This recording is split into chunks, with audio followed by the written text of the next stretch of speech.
Fala pessoal, Carlos Nascimento.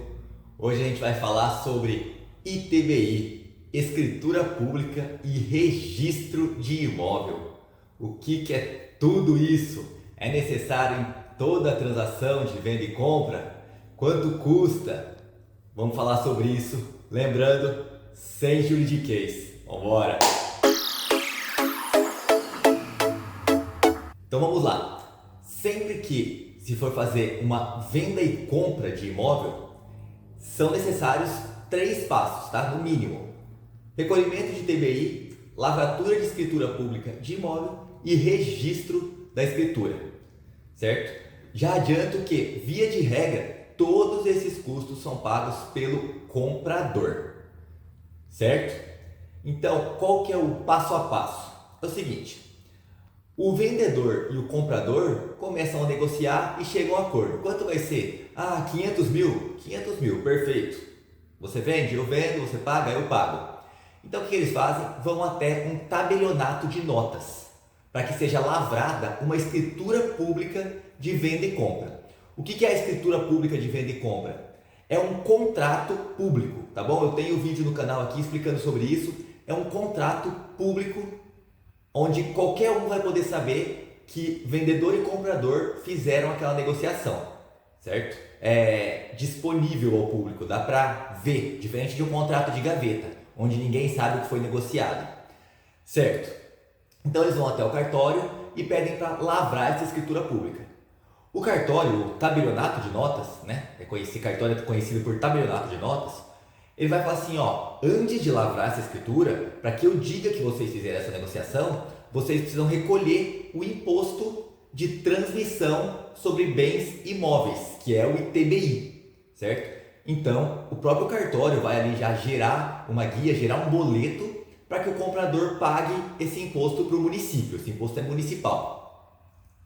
Pago esse imposto, o cartório vai lavrar, vai redigir aquela escritura, tá? Vai transcrever o acordo feito entre o vendedor e o comprador. É sempre interessante ir já ao tabelionato com a matrícula do imóvel em mãos, porque ali constam todos os dados necessários para que o tabelião, o cara lá do cartório, faça constar na escritura pública os dados daquele imóvel, tá?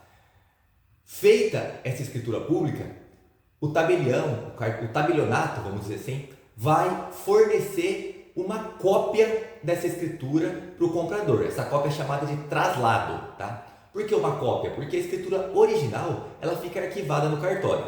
Então eles fornecem o traslado que tem o mesmo valor da escritura pública original. O que o comprador vai fazer com esse traslado? Vai até o cartório de registro de imóveis competente, tá? A escritura pode ser feita em qualquer cartório do Brasil, tá bom? Pode escolher onde fazer. Porém, o cartório de registro de imóveis é um específico. Cada cartório de registro de imóveis é responsável por uma região, certo? Por uma área, por um ou mais municípios. Então, cada imóvel vai estar escrito em um determinado cartório. Então, aqui em Santa Cruz do Rio Pardo, interior de São Paulo, onde eu atuo, o imóvel daqui vai estar inscrito no cartório aqui de Santa Cruz, no cartório de registro de imóveis daqui, só tem um, certo? Cidades maiores pode ter mais que um cartório, e aí você tem que ir no cartório para descobrir se é nele que está, se é em outro, dá para descobrir isso pela internet, é fácil descobrir, tá? Não tem muito segredo nisso. Mas enfim, você pode até perguntar para o próprio tabelião, que provavelmente ele vai saber te falar em qual cartório está registrado o seu imóvel.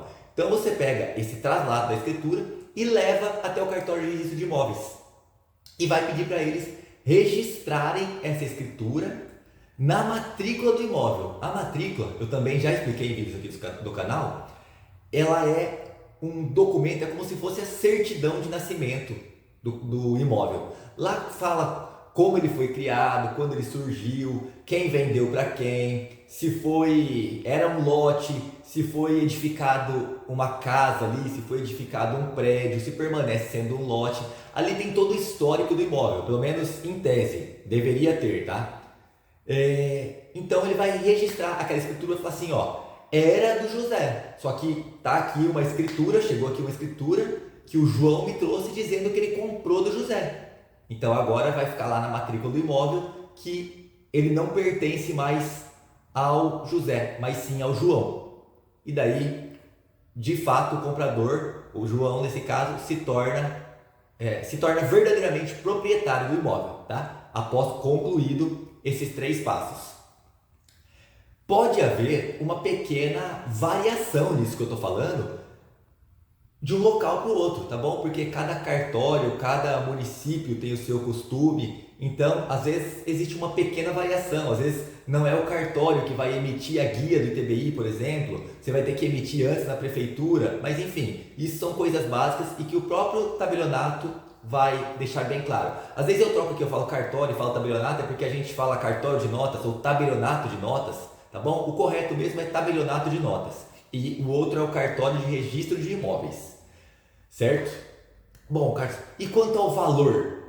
Valor é o seguinte, o ITBI ele é um imposto municipal, como eu disse, então ele varia, a alíquota do ITBI varia de um estado para o outro, tá? Aqui em Santa Cruz, o ITBI, a alíquota do ITBI é de 3%, tá? E qual que é a base de cálculo? 3% sobre o quê? Sobre o valor da negociação ou sobre o valor venal, o que for maior. Então assim, nós estamos negociando por 500 mil, só que o valor venal do imóvel é 300 mil, então vai incidir o ITBI sobre 500.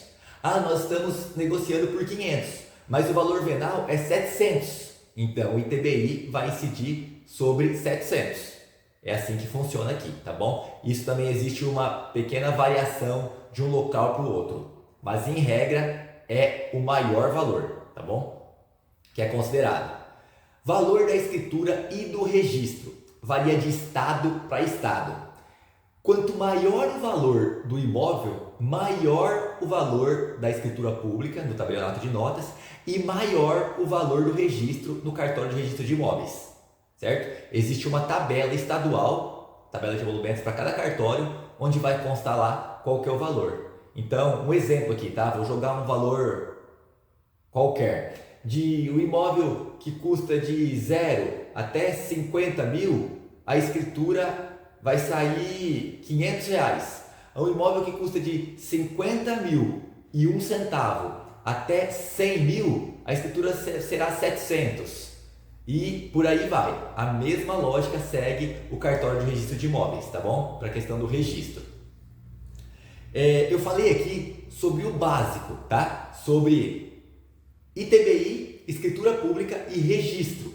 Porém, dependendo do caso, pode ter, por exemplo, que fazer um inventário. Pode ser necessário um inventário do falecido dono do imóvel antes de se fazer o procedimento de venda e compra, de se recolher o ITBI, lavar a escritura. Dependendo do caso, é interessante fazer uma promessa de venda e compra, onde haverá um valor de entrada para depois a negociação se concretizar. Dependendo do caso, pode ter que ser feita uma averbação de uma construção que não foi averbada na matrícula. Enfim, existem aí X questões que podem, dependendo do caso, ter que ser resolvidas antes da compra e venda. Ainda que não seja necessário, pode ser interessante, tá? Por isso, é sempre importante, principalmente para o comprador, contratar um advogado especializado em direito imobiliário que trabalhe com essa parte de regularização de imóveis, de contrato de compra e venda ou de contratos imobiliários, para que ele possa avaliar, tá? Os riscos daquele negócio, se é interessante, se deve tomar alguma precaução antes. É sempre interessante tomar esse tipo de cuidado. Às vezes a gente vê como um gasto, mas não é um gasto, mas sim um investimento, algo que vai poupar dores de cabeça e prejuízos demasiados mais tarde, certo? Espero ter esclarecido a questão. Se tiver alguma dúvida, deixa aqui nos comentários. Se você puder, eu peço que curta, compartilhe, se inscreva no canal, isso ajuda muita gente. Um grande abraço, Deus abençoe você.